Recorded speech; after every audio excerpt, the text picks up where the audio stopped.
when rugby player Ed Jackson broke his neck after diving into a shallow swimming pool, he was told by doctors that he would never walk again.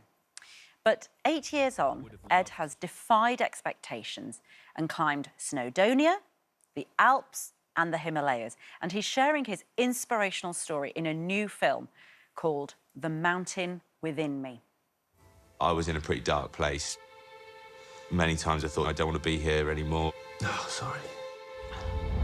I realised then that it wasn't about me. He was like, I'm going to walk again.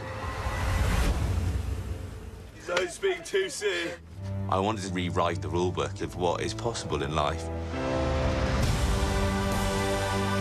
The most mentally draining day of my life. Barry and I believe that you will get to the top of this mountain. You never really know how life's going to pan out.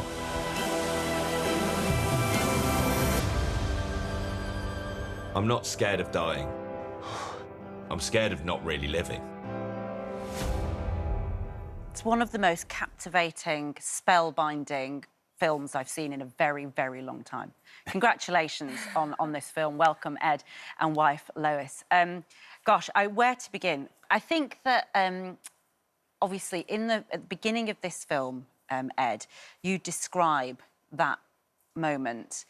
You're a professional rugby player, and you're just relaxing on the first sunny day of that summer in 2017, I think it was. What happens? Well, it was really sort of mundane, really. I walked down to the side of the swimming pool, took off my T-shirt, and there was a feature pool with a waterfall in one end, so I couldn't see how deep it was.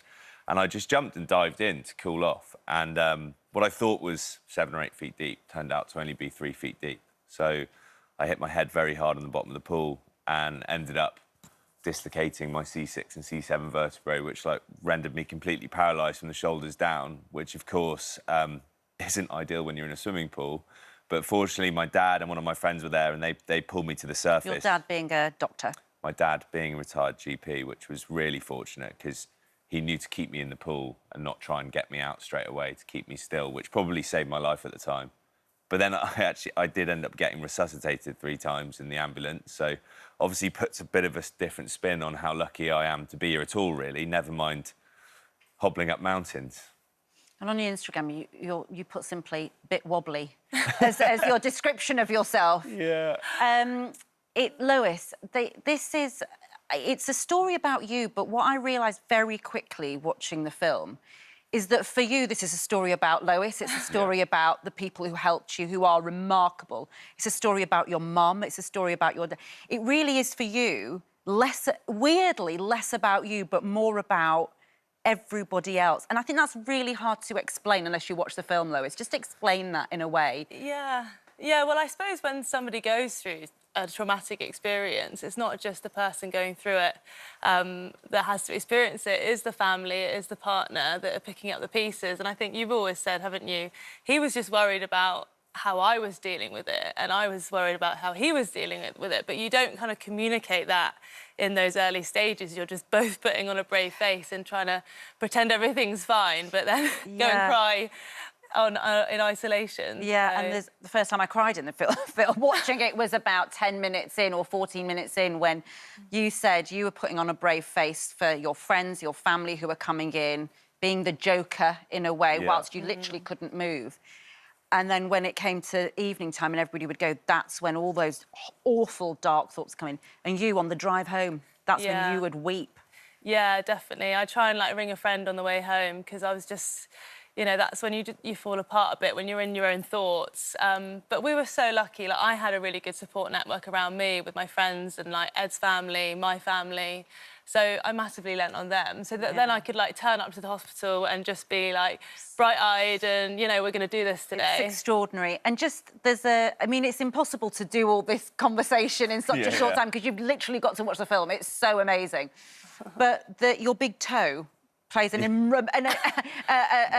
disproportionate part in your recovery. This moment is absolutely, unbelievably pivotal. Well, it's funny how the barrier gets lowered so much because I've obviously been told that I'd make no recovery below the level of my injury. So I just set off trying to wiggle something, not thinking it would actually happen, but just so that I could look back in 6 months and a year's time and know that I hadn't left anything out there. It was out of my hands. Now, I've been fortunate enough that I had an incomplete injury. If I'd had a complete injury, then I categorically wouldn't have been able to recover. You know, so I've been able to recover to within the scope of my injury, but all I had to try and do was get to the top end of that. And my support network was one of the main reasons I got to that point, and not everyone has that. And so everybody in the film who worked with you said is that you have a remarkable level of determination, a remarkable level of motivation and hard work. And so moving that toe was the start of this.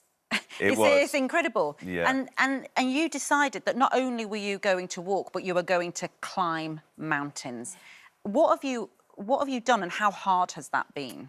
I mean, it kind of evolved over time. I didn't think, right, my toe's wigging, so I'm going to climb a mountain. At that point, I was just hoping to be able to use a wheelchair by myself, and I would have taken that back then. But as I improved, I started using walking as a goal, and walking down the aisle was a big goal of mine to get back on my feet. Yeah, lovely. And then I wanted to climb something. It started with Snowdon, then I wanted to go higher and higher and higher, and it's led me to places I never thought. And it's led you to people.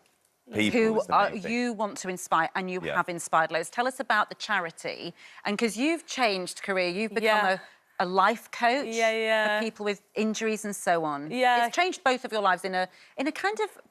It's almost like you've found a renewed purpose in your life. Given Exactly this that. terrible incident. Yeah, and I think like enough good has come from this terrible situation now that we're like Ed will look back and say he doesn't regret kind of diving into the pool, which I'm not quite there yet. Yeah.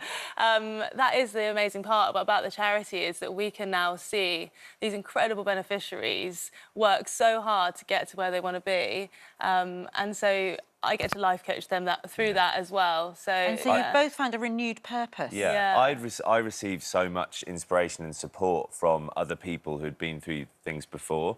And to be able to pay that forward now to other people going through trauma is like, I mean, the sense of purpose you get from it is incredible. So it's humbling. unbelievable. It's just one of the best things I've seen. I feel privileged to meet you both. I really do.